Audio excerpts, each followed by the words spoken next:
the silent power of thought, controlling and directing one's forces. The most powerful forces in the universe are the silent forces, and in accordance with the intensity of its power, does a force become beneficent when rightly directed, and destructive when wrongly employed. This is a common knowledge in regard to the mechanical forces, such as steam, electricity, etc. But few have yet learned to apply this knowledge to the realm of mind, where the thought forces, most powerful of all, are continually being generated and sent forth as currents of salvation or destruction. At this stage of his evolution, man has entered into the possession of these forces, and the whole trend of his present advancement is their complete subjugation. All the wisdom possible to man on this material earth is to be found only in complete self-mastery, and the command, "Love your enemies," resolves itself into an exhortation to enter here and now into the possession of that sublime wisdom by taking hold of, mastering and transmuting those mind forces to which man is now slavishly subject, and by which he is helplessly borne, like a straw in the stream, upon the currents of selfishness. The Hebrew prophets, with their perfect knowledge of the supreme law, always related outward events to inward thought, and associated national disaster or success with the thoughts and desires that dominated the nation at the time. The knowledge of the causal power of thought is the basis of all their prophecies, as it is the basis of all real wisdom and power. National events are simply the working out of the psychic forces of the nation. Wars, plagues, and famines are the meeting and clashing of wrongly directed thought forces, the culminating points at which destruction steps in as the agent of the law. It is foolish to ascribe war to the influence of one man, or to one body of men. It is the crowning horror of national selfishness. It is the silent and conquering thought forces which bring all things into manifestation. The universe grew out of thought. Matter, in its last analysis, is found to be merely objectivized thought. All men's accomplishments were first wrought out in thought, and then objectivized. The author, the inventor, the architect, first builds up his work in thought, and having perfected it in all its parts as a complete and harmonious whole upon the thought plane, he then commences to materialize it, to bring it down to the material or sense plane. When the thought forces are directed in harmony with the overruling law, they are upbuilding and preservative, but when subverted, they become disintegrating and self-destructive. To adjust all your thoughts to a perfect and unswerving faith in the omnipotence and supremacy of good is to cooperate with that good, and to realize within yourself the solution and destruction of all evil. Believe and ye shall live. And here we have the true meaning of salvation. Salvation from the darkness and negation of evil, by entering into and realizing the living light of the eternal good. Where there is fear, worry, anxiety, doubt, trouble, chagrin, or disappointment, there is ignorance and lack of faith. All these conditions of mind are the direct outcome of selfishness, and are based upon an inherent belief in the power and supremacy of evil. They therefore constitute practical atheism, and to live in and become subject to these negative and soul-destroying conditions of mind is the only real atheism. It is salvation from such conditions that the race needs, and let no man boast of salvation whilst he is their helpless and obedient slave. To fear or to worry is as sinful as to curse, for how can one fear or worry if he intrinsically believes in the eternal justice, the omnipotent good, the boundless love? To fear, to worry, to doubt, is to deny, to disbelieve. It is from such states of mind that all weakness and failure proceed, for they represent the annulling and disintegrating of the positive thought forces which would otherwise speed to their object with power and bring about their own beneficent results. To overcome these negative conditions is to enter into a life of power, is to cease to be a slave, and to become a master, and there is only one way by which they can be overcome, and that is by steady and persistent growth in inward knowledge. To mentally deny evil is not sufficient. It must, by daily practice, be risen above and understood. To mentally affirm the good is inadequate. It must, by unswerving endeavor, be entered into and comprehended. The intelligent practice of self-control quickly leads to a knowledge of one's interior thought forces, and, later on, to the acquisition of that power by which they are rightly employed and directed. In the measure that you master self, that you control your mental forces instead of being controlled by them, in just such measure will you master affairs and outward circumstances. Show me a man under whose touch everything crumbles away, and who cannot retain success even when it is placed in his hands, and I will show you a man who dwells continually in those conditions of mind which are the very negation of power. To be forever wallowing in the bogs of doubt, to be drawn continually into the quicksands of fear, or blown ceaselessly about by the winds of anxiety, is to be a slave, and to live the life of a slave, even though success and influence be forever knocking at your door, seeking for admittance. Such a man, being without faith and without self-government, is incapable of the right government of his affairs, and is a slave to circumstances, in reality a slave to himself. Such are taught by affliction, and ultimately pass from weakness to strength by the stress of bitter experience. Faith and purpose constitute the motive power of life. There is nothing that a strong faith and an unflinching purpose may not accomplish. By the daily exercise of silent faith, the thought forces are gathered together, and by the daily strengthening of silent purpose, those forces are directed toward the object of accomplishment. Whatever your position in life may be, before you can hope to enter into any measure of success, usefulness, and power, you must learn how to focus your thought forces by cultivating calmness and repose. It may be that you are a businessman, and you are suddenly confronted with some overwhelming difficulty or probable disaster. You grow fearful and anxious, and are at your wits' end. To persist in such a state of mind would be fatal, for when anxiety steps in, correct judgment passes out. Now if you will take advantage of a quiet hour or two in the early morning or at night, and go away to some solitary spot, or to some room in your house where you know you will be absolutely free from intrusion, and, having seated yourself in an easy attitude, you forcibly direct your mind right away from the object of anxiety by dwelling upon something in your life that is pleasing and bliss-giving, a calm, reposeful strength will gradually steal into your mind, and your anxiety will pass away. Upon the instant that you find your mind reverting to the lower plane of worry, bring it back again, and re-establish it on the plane of peace and strength. When this is fully accomplished, you may then concentrate your whole mind upon the solution of your difficulty, and what was intricate and insurmountable to you in your hour of anxiety will be made plain and easy, and you will see, with that clear vision and perfect judgment which belong only to a calm and untroubled mind, the right course to pursue and the proper end to be brought about.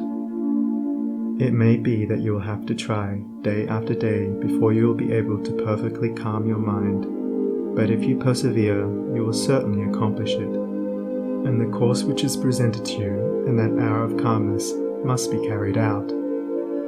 Doubtless, when you are again involved in the business of the day, and worries again creep in and begin to dominate you, you will begin to think that the course is a wrong or foolish one. But do not heed such suggestions. Be guided absolutely and entirely by the vision of calmness, and not by the shadows of anxiety. The hour of calmness is the hour of illumination and correct judgment. By such a course of mental discipline, the scattered thought forces are reunited and directed, like the rays of the searchlight, upon the problem at issue, with the result that it gives way before them. there is no difficulty, however great, but will yield before a calm and powerful concentration of thought, and no legitimate object but may be speedily actualized by the intelligent use and direction of one's soul forces. Not until you have gone deeply and searchingly into your inner nature, and have overcome many enemies that lurk there, can you have any approximate conception of the subtle power of thought, of its inseparable relation to outward and material things, or of its magical potency when rightly poised and directed in readjusting and transforming the life conditions. Every thought you think is a force sent out, and in accordance with its nature and intensity will it go out to seek a lodgment in minds receptive to it, and will react upon yourself for good or evil. There is ceaseless reciprocity between mind, and a continual interchange of thought forces.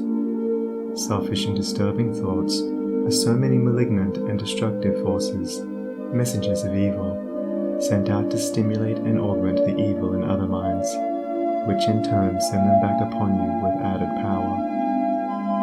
While thoughts that are calm, pure, and unselfish are so many angelic messengers sent out into the world with health, healing, and blessedness upon their wings, counteracting the evil forces, pouring the oil of joy upon the troubled waters of anxiety and sorrow, and restoring to broken hearts their heritage of immortality.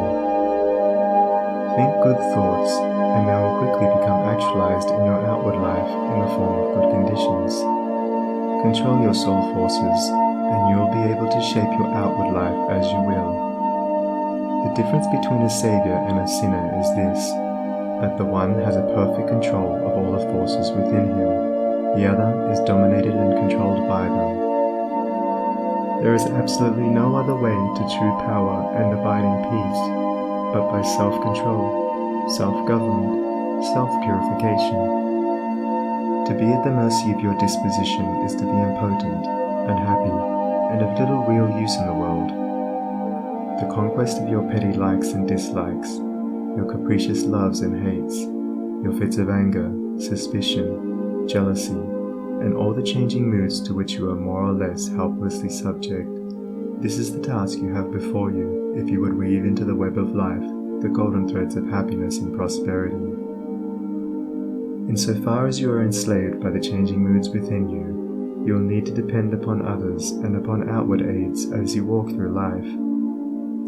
If you would walk firmly and securely and would accomplish any achievement, you must learn to rise above and control all such disturbing and retarding vibrations.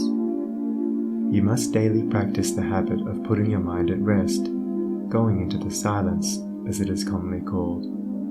This is a method of replacing a troubled thought with one of peace, a thought of weakness with one of strength.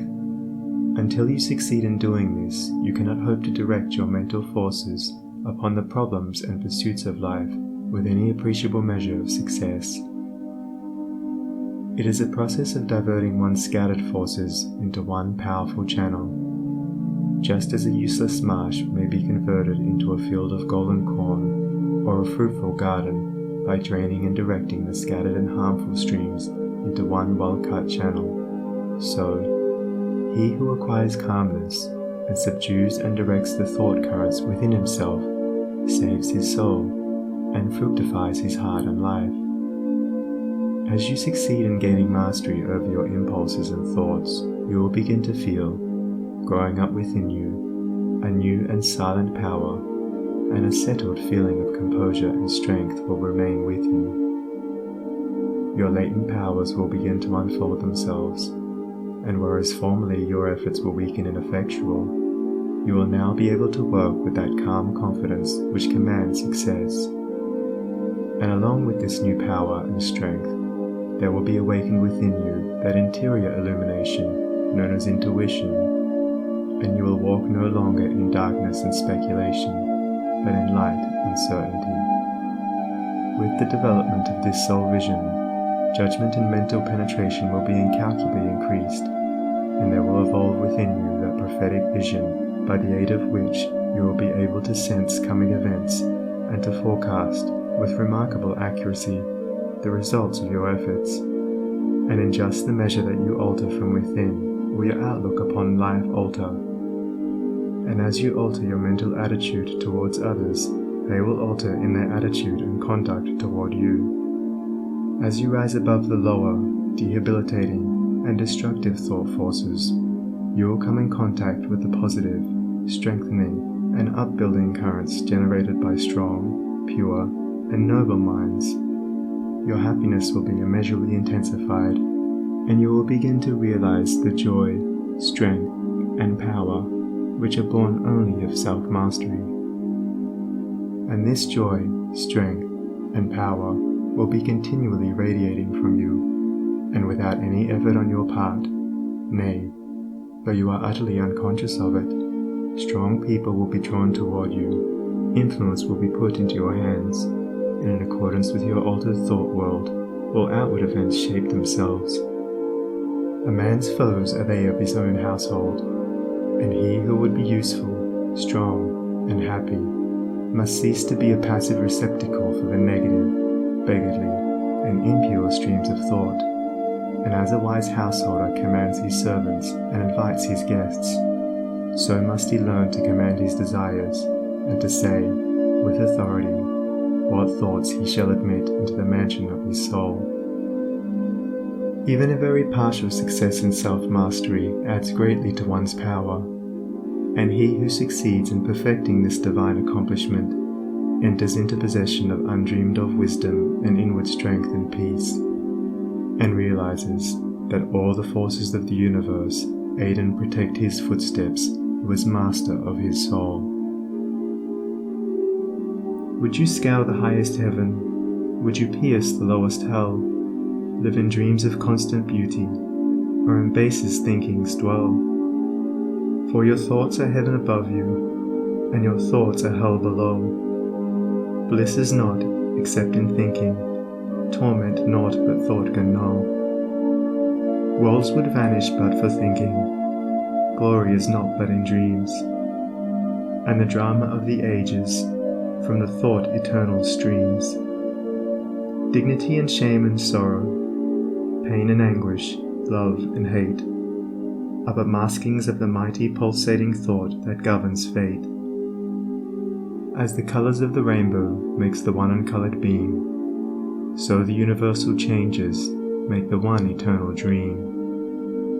And the dream is all within you, and the dreamer waiteth long for the morning to awake him to the living thought and strong, that shall make the ideal real, make to vanish dreams of hell, in the highest, holiest heaven, where the pure and perfect dwell.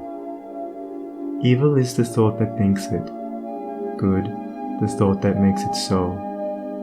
Light and darkness, sin and pureness, likewise out of thinking grow. Dwell in thought upon the grandest, and the grandest you shall see. Fix your mind upon the highest, and the highest you shall be.